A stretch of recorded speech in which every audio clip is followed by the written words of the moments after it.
昨日、今シーズン15号を放ち、打点、ホームランともにあの怪物ジャッジに並びリーグトップに立ったホワイトソックス村上宗隆。今その村上について現地アメリカではこんな声が上がっているそうで、村上は日本のスターだったので、この活躍は衝撃ではありません。むしろ私は各球団による争奪戦が起こらなかったことに驚きました。村上を獲得しようとしなかったことは間違いだと自ら示してくれました。村上の獲得に動かなかった球団への疑念の声。一方でメジャー移籍の際には三振の多さや速球に弱いといったデータがあった中、なぜホワイトソックスは獲得に動いたのか。ということでスポルトはその中枢にいたスカウトたちを独占直撃。取材を進めると、データだけではないホワイトソックス独自の評価基準が村上獲得に大きな影響をもたらしていました。まずお話を伺ったのはスカウト部長兼 GM 補佐のケラーさん。速球への対応についてはメカニクスに問題があるのか、あるいはバットスピードに課題があるのかなど、できる限り細かく分析しました。空振りや三振が多い選手ということは分かっていましたが、十分パワーで補えると考えていました。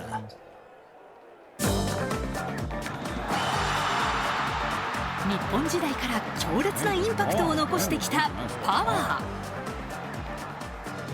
ー。ただホワイトソックスはこのパワーを最大限発揮するためのある能力に惚れ込んでいたといいます。どれだけ強い打球を打てるかだけでなく、どれくらい高い確率で再現できるのか分析しました。強い打球を高い確率で放つことができるのが魅力だったと語るケラースカウト部長。実はホワイトソックスが目をつけていたこの能力が今メジャーの舞台でも証明されているんです。その指標こそハードヒット率。打球速度およそ153キロ以上の力強い打球を放った割合を示すこの指標。最近言い始めるの。そうですね。今シーズンのジャッジは 57.6% に対して、そうですよね。村上はなんと 63.3% で全バッターの中でトップ。つまり村上がメジャーで最も強い打球を高い確率で放っているバッターということ。ホワイトソックスの見立てはズバリ的中していました。さらにホワイトソックスが村上にオファーをする上でデータでは測れないもう一つの要素が。決して軽視できないのが選手の人間性です。どんなことに興味を持っているのか、オフの日をどう過ごしているのか、結婚はしているのか。めちゃめちゃプライバシーだ。日本でスカウトを担当しているサトシにはそこも見てたんだ。その部分について詳しく調べてもらいました。ということでスポルトは日本担当スカウトの高橋聡さんにも直撃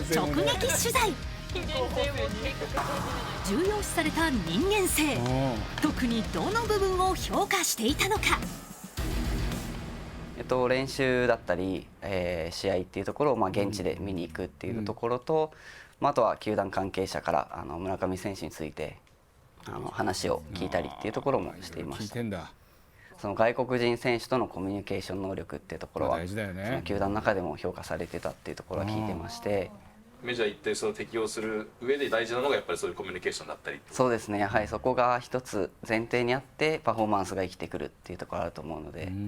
そこを見落とさないように気をつけています。メジャーに行けば村上自身が外国人選手としてプレーする必要がありますが、そこでどのような姿勢を見せるのか、そんなコミュニケーション能力を重要視していたのです。大事だろうなこれ。でそれが今、ねシカゴホワイトソックスの中でもチームメイトと、また首脳陣とのコミュニケーションがうまくいっているっていう話ですので、一緒にいて楽しいですし、いつも冗談を言ってよく笑っています。村上と一緒にいると楽しいですよ。村上自身もコミュニケーションについてこんな発言をしていました。ヤクルト時代にオスナとかサンタナとか結構喋るようにしてたんで、それがこううまくコミュニケーション取れてるところはあるかなと思います。なんか野球のワードだけでも分かったりとか、ジェスチャーとかで伝えれるところがあるっていうのは経験ができたんで、それは良かったです。データでは表されないホワイトソックス独自の評価基準、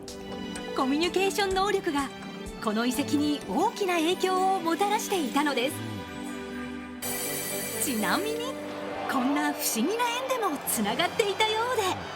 自分が初めてホワイトソックスのスカウトとして視察しに行った試合に、ホームラン打ったり、スカウト部長が来日した時もホームラン目の前で打ったりっていうところで、そういったところも一つの応援かなというふうには思っています。なんとスカウト陣がスタジアムに訪れた試合で立て続けにホームランを放っていた村上。持ってる。ホワイトソックス入団は運命だったのかもしれません。その村上は今日初回の第1打席、ランナー2塁の場面。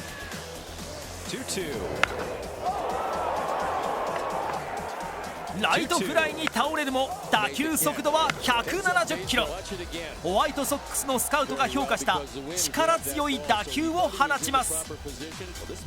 その後村上とともに攻撃の中心を担うモンゴメリー。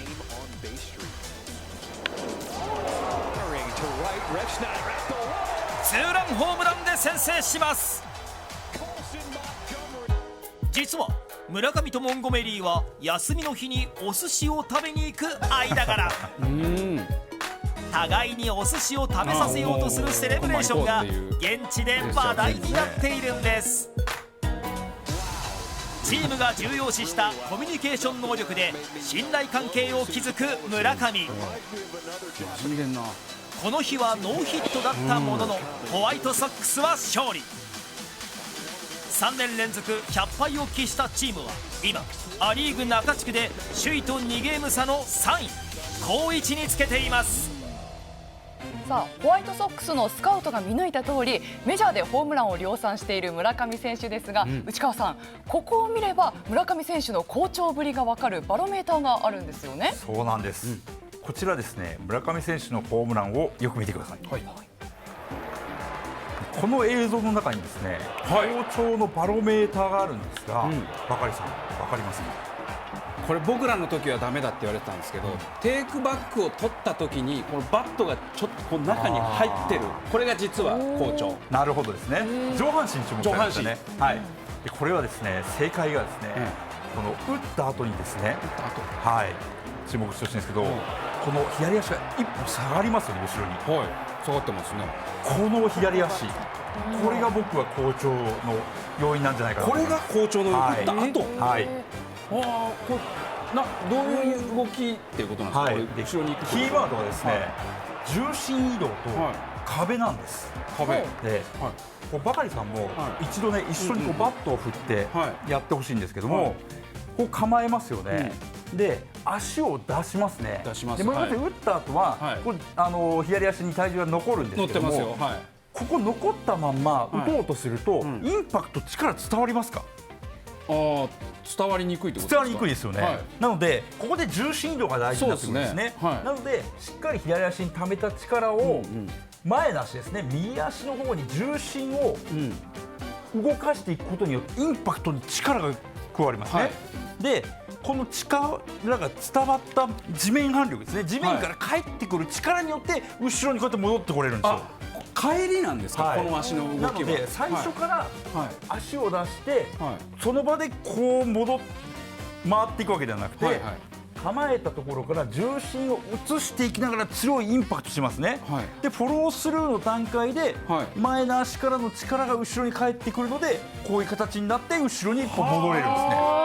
これってでもはい村上選手自身はここの意識あるんですか、後ろに行ってる本人の中で、はいしっかりインパクトに向かっていくっていうところが自然と重心が移っていってるんだと思うんですよね。なるほどで、はい打った後にしっかり打球の角度がつきますから、はいしっかりその打球を見てると自然と後ろに戻ってきてそのまんま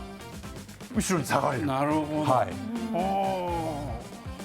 じゃあもう本人的にはもう今一番いい状態で打ててるっていうことなんですね、はい、なのでやはりその壁っていうところで言うと、重心が移っていった中でしっかり壁で止めることができて力を加えて打った後に戻ってこれる、ここなんですね。はい、そこだと思います。さあ続いては日本のプロ野球です。